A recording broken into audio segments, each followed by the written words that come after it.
tapi normanya itu sebenarnya baik, lembut, halus dia. Ya, seperti norma agama itu mengajarkan umat itu untuk bersatu, ya kan? Semua umat itu untuk bersatu. Tapi karena ada lembaga agama, jadinya terkotak-kotak, ya, tidak bersatu. Benar. Dia membentuk komunitas masing-masing. Ini loh, kita agamanya Islam, ini agamanya Kristen, ya. Berarti dia memisahkan. Sementara normanya sendiri mengatakan umat itu kita itu harus bersatu. Bagaimana kita bisa bersatu kalau ada lembaga agama? Tidak bisa. Lembaga agama itu yang mengkotak-kotakan komunitas manusia itu.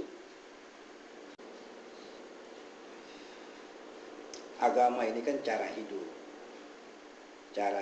yang baik. Itu pengertian agama, ya. Karena semua agama itu kan mengajarkan kepada kebaikan, ya. Begitu. Jadi semua makhluk itu diciptakan itu sama, ya.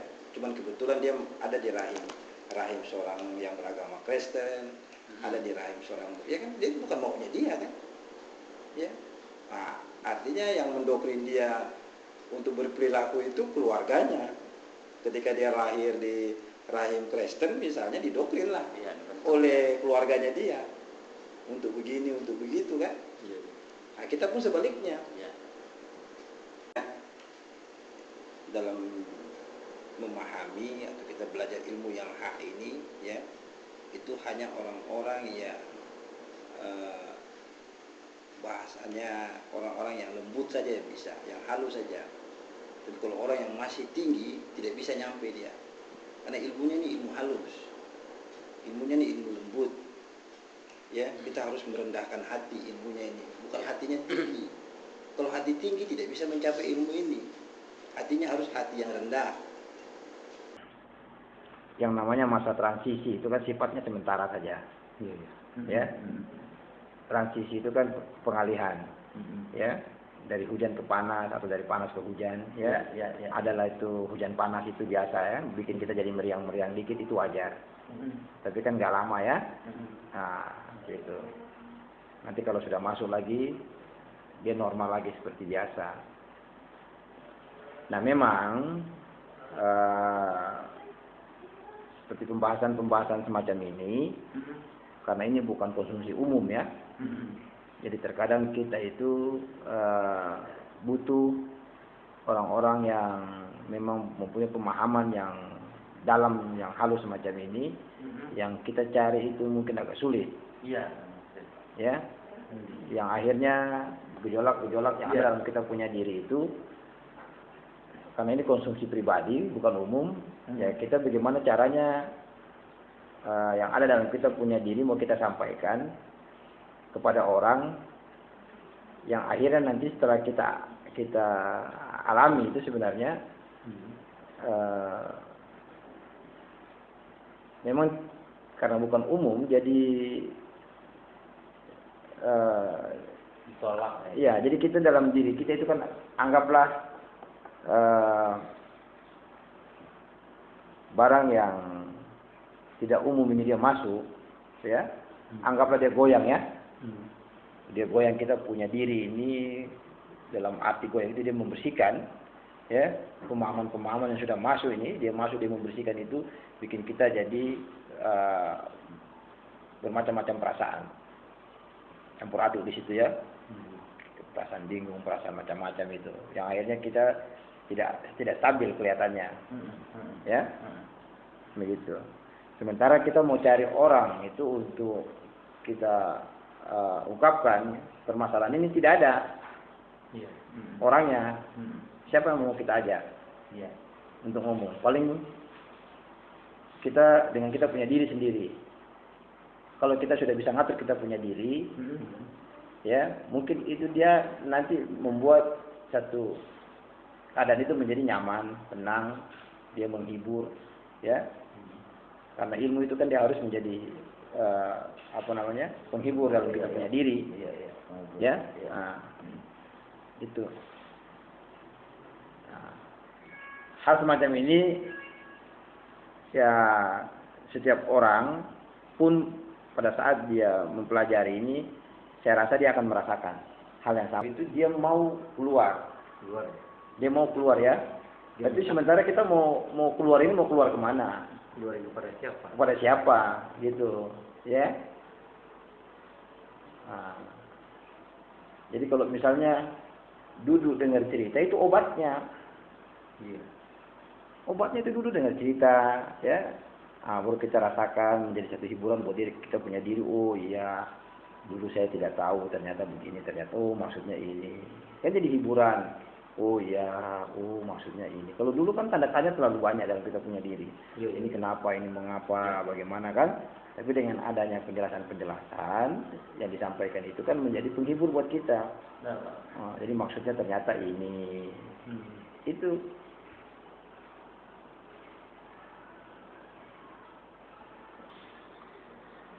Ya pelan-pelan semua itu kan akhirnya juga, apalagi ditambah lagi kita buka-buka lagi, pelajari lagi, ya semua itu tersingkap semua, ya tidak ada lagi tirai, semua diangkat itu hijab, semua terbuka, pandangan kita itu jelas.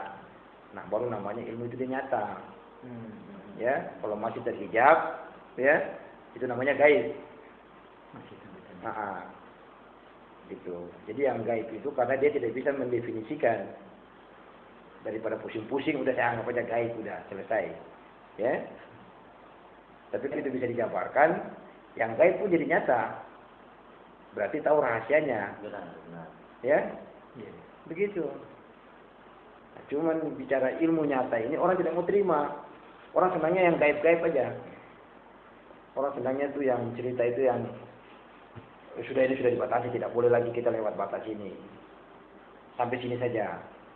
Ya berarti bagaimana? Sementara dia bilang antara kita tidak ada rahasia. Ya, rahasia kamu, rahasia saya juga rahasia kamu juga. Jadi menghalang itu rahasia kita sendiri. Iya. Jadi kita sendiri yang menghijab, kita punya diri. Gitu. Tapi kalau siang-siang kita cerita harus kita hijab, ya. Nah, ini dibuka ini pada saat malam sekarang ini. Hijabnya diangkat, ya. Nah, kalau cerita begini tidak ada hijab, boleh tanya apa saja. Harus ada jawaban.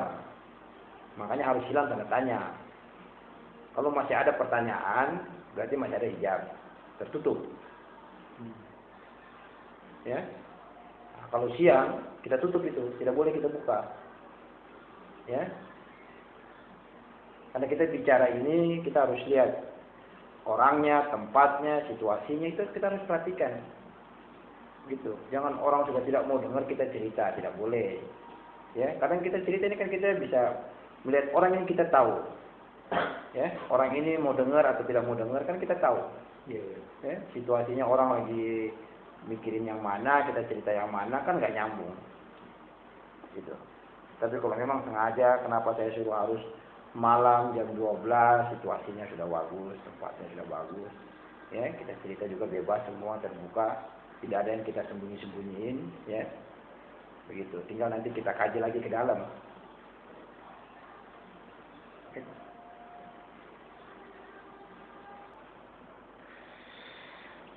Dan kadang-kadang kan gini Pak, Ya. apa tuh kalau kita bicara lagi enak gitu. Kadang-kadang kalau saya bicara Pak, kadang-kadang terdengar suara Bapak itu terdengar. Itu bagaimana itu Pak?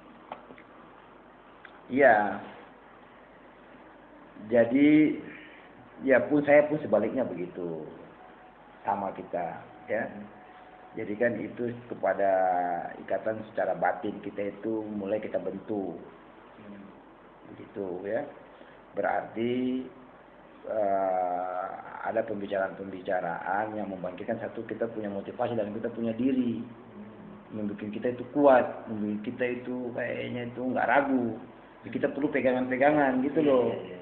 Sebagaimana Bapak berpegangan ke saya pun sebenarnya berpegangan juga. Kita semua berpegangan menjadi